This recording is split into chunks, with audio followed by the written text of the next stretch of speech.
महाराष्ट्र में नई सरकार का गठन हुआ। भाजपा और एकनाथ शिंदे गुट की शिवसेना ने साथ मिलकर सरकार बनाई, लेकिन सरकार बनते ही सबसे चौंकाने वाला फैसला रहा पूर्व मुख्यमंत्री देवेंद्र फडणवीस का उप मुख्यमंत्री बनना, जिनको लेकर हर शख्स को यही उम्मीद थी कि वो मुख्यमंत्री बनेंगे।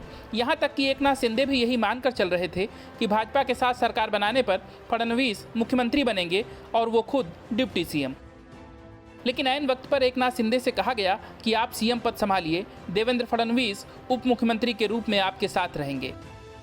लेकिन आखिर ये फैसला लिया क्यों गया और क्या है इसके पीछे की कहानी? तो अब इस राज से पर्दा खुद देवेंद्र फडणवीस ने उठाया है। नई सरकार में डिप्टी सीएम बनने के बाद देवेंद्र फडणवीस पहली बार अपने गृह क्षेत्र नागपुर पहुंचे। यहां मीडिया से बात करते हुए देवेंद्र फडणवीस ने कई बड़े खुलासे किए। उन्होंने डिप्टी सीएम का पद स्वीकार करने को लेकर कहा कि उन्होंने पीएम नरेंद्र मोदी के आदेश पर ऐसा किया है। उन्होंने कहा कि मैंने ही यह प्रस्ताव दिया था कि मैं सरकार के बाहर रहूंगा और उसके संचालन में पूरी मदद करूंगा। लेकिन राज्यपाल को चिट्ठी देने के बाद जब हमने मीडिया से बात की तो फिर घर पहुंचने पर अध्यक्ष जेपी नड्डा जी का फ़ोन आया था। इसके बाद अमित शाह ने भी फ़ोन किया। उन्होंने कहा कि मुझे सरकार में जाना चाहिए और बाहर से उसका संचालन नहीं हो सकता। उन्होंने कहा कि जब सोनिया गांधी पीछे रहकर कांग्रेस की सरकार चलाती थी तो हम उनकी आलोचना करते थे कि असंवैधानिक तरीके से सरकार चला रही हैं। उन्होंने कहा कि इसके बाद पीएम नरेंद्र मोदी से बात हुई और फिर इस पर फैसला लिया। उन्होंने कहा कि पीएम नरेंद्र मोदी ने कहा कि सरकार बाहर नहीं रहती, सरकार चलानी है तो फिर हमें उसमें शामिल होना है। उन्होंने कहा कि इसके बाद हमने अपने वरिष्ठों के आदेश पर फैसला बदल दिया और डिप्टी सीएम की शपथ ली।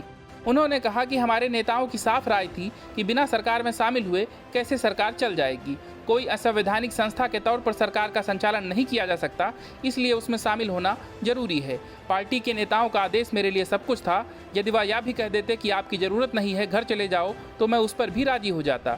उन्होंने आगे कहा कि इस फैसले से हमने साबित किया है कि हम सत्ता के लालची नहीं हैं। हमारे पास 115 विधायक थे, यदि जिद करते तो मुख्यमंत्री का ही पद मिल जाता, लेकिन हमने यही प्रस्ताव तैयार किया कि मैं सत्ता से बाहर रहूंगा और शिंदे सरकार को पूरा समर्थन करूंगा। इस दौरान उन्होंने नागपुर के लोगों को भरोसा दिलाया कि महाराष्ट्र विधानसभा का शीत सत्र यहीं से चलेगा।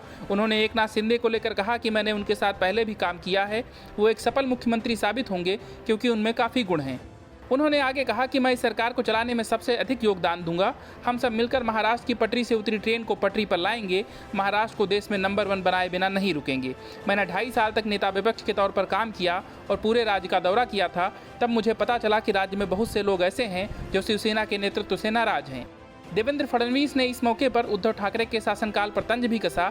उन्होंने कहा कि अब इस सरकार में लोगों को बोलने की आज़ादी होगी और किसी को भी गिरफ्तार नहीं किया जाएगा।